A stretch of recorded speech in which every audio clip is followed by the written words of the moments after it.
Hi guys. What I'd like to show you in this little short video is how to fix these kill buttons. 95% of the engines I have, you know, anything from the 70s or 60s, the wires are going to be all broken. And a lot of times if the ends are good, connectors, the wiring is okay on the ends, you could just solder and splice in wires and fix them.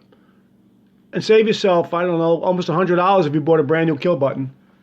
I know they have automotive ones you could use that are a lot cheaper, but I just like to fix the original ones because they're so easy now. I've done quite a few throughout the years. But the first thing I'll do is I'll wire brush the wire ends clean, you know, with a wire brush, any kind of wire brush you have, a fine wire brush. Just really clean the brass, the copper wire is really good. I always say brass instead of copper. Anyway, same thing. Clean it really well.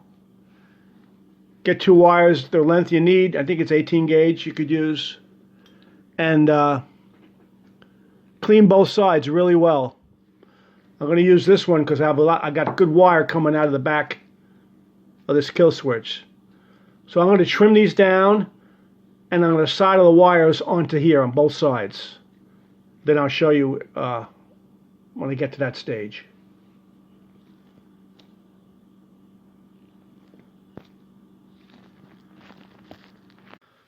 Now I'm making sure the wires got plenty of wire going into the old button. Contacts look good on this one. The original was actually broke. These are two other spares I had. This one can be cleaned up too, but I'm going to use this one because it's all nice and shiny already. I don't have to clean the domes. But you want to make sure the wires are nice and clean again, very clean, and a very strong connection.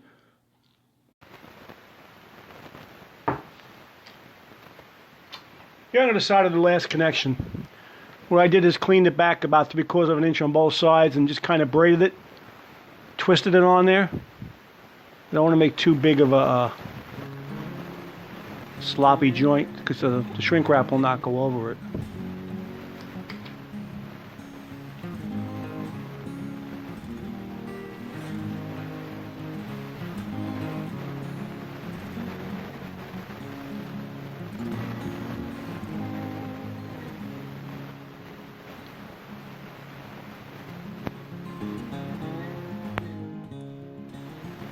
Okay. I'm using one of those cheap $30, probably not even $30, soldering gun. Now I'm going to pull the shrink wrap over it and finish this thing up. Oh, what I also did too is with the button, I reversed the button inside out. It's going to be pretty strong to do that actually. And I took the brass piece off and I wire wheeled it nice and clean. So you want to do that. And then I'll show you how you put these back on once I get the shrink wrap all back over the connections. And we'll take it from there.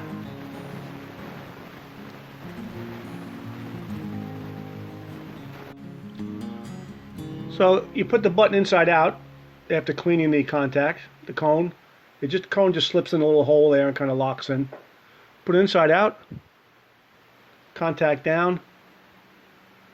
Takes a little strength with your hands. Sometimes I do it right away and sometimes I don't.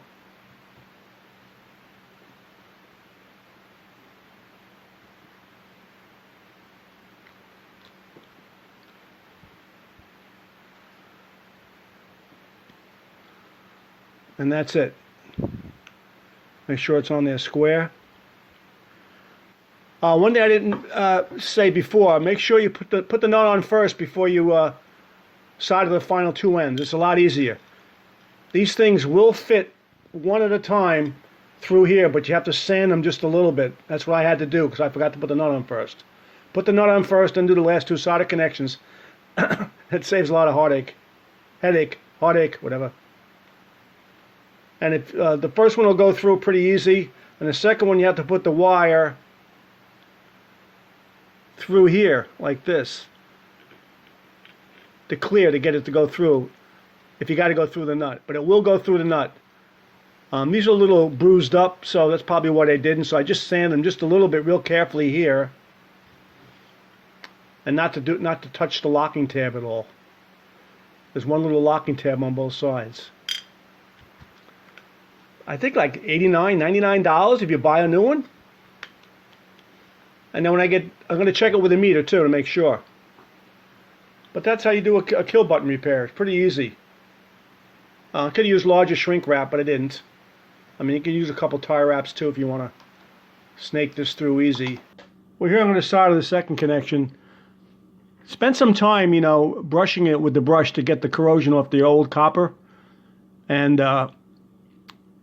you know, just spend a little time getting nice and clean. And then just twist the two together so you make a nice small connection here.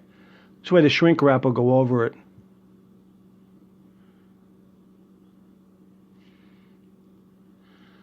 And I'm soldering over a piece of glass so I don't move my wooden table here.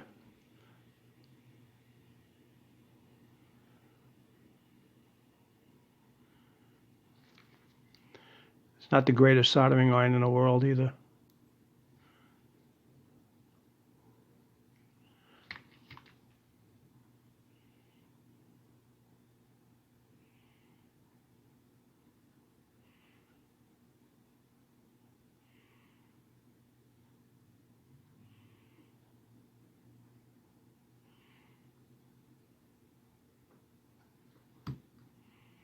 And that takes care of that solder connection.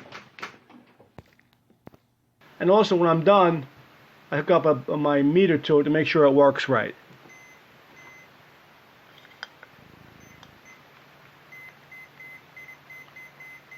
So now it's ready to be put back on the motor.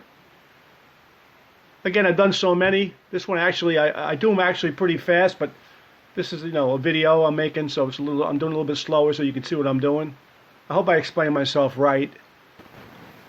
And you're done, ready to be put back on the motor. I hope this helps a lot of people. Thanks for watching.